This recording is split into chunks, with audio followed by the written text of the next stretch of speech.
High, কেমন আছো তোমরা সবাই? আজকে আবারও বেরিয়ে পড়েছি শপিং করতে।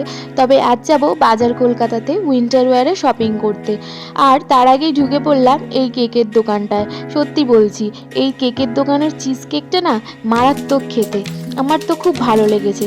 তোমরা যারা হাবড়া এরিয়াতে থাকো তারা কিন্তু এই চিজ কেকটা একবার ট্রাই করতে পারো। আর এই দোকানে কেকের কালেকশনগুলো কিন্তু একদম আলাদা। আমার তো খুব ভালো লেগেছে। আর মেয়ের জন্য এখানে আমি একটা মুস কেক অর্ডার করেছিলাম।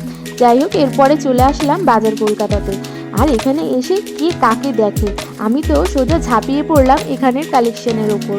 আমার তো এখানে প্রত্যেক কটা কালেকশন খুব ভালো লাগছিল।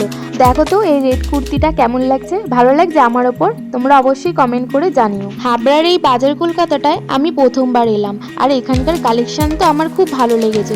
আর সব থেকে যেটা ভালো লেগেছে, এখানকার স্টাফেদের বিহেভিয়ারগুলো খুবই ভালো এবং খুবই হেল্পফুল। আমি মেনলি এসেছিলাম এখানে মেয়ের জন্য উইন্টার ওয়্যারের কিছু শপিং করতে। আর এখানে বাচ্চাদের কালেকশনও খুব ভালো। আমি মেয়ের জন্য এখানে ফুল প্যান্ট আর ফুল হাতা জামা খুঁজছিলাম। তবে এই টু পিসটাও আমার খুব ভালো লেগেছে, কিন্তু দুঃখের বিষয় ওর সাইজের আমি পাইনি। এই টু পিসটা যদি আমি ওর সাইজের পেতাম তাহলে অবশ্যই নিয়ে নিতাম। আমার খুব ভালো লেগেছে এই টু পিস। আমার তো এখানের কালেকশনগুলো খুবই ভালো লেগেছে।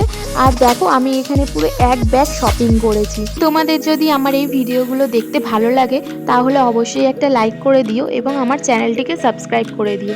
অবশ্যই আমার পাশে থেকো, না হলে কিন্তু আমি এগিয়ে যেতে পারবো না। এরপর চলে এসেছি হাবড়ার ফেমাস বাচ্চার বিরিয়ানি। আর এই বিরিয়ানি নিয়ে আমরা রওনা হলাম বাড়ির উদ্দেশ্যে।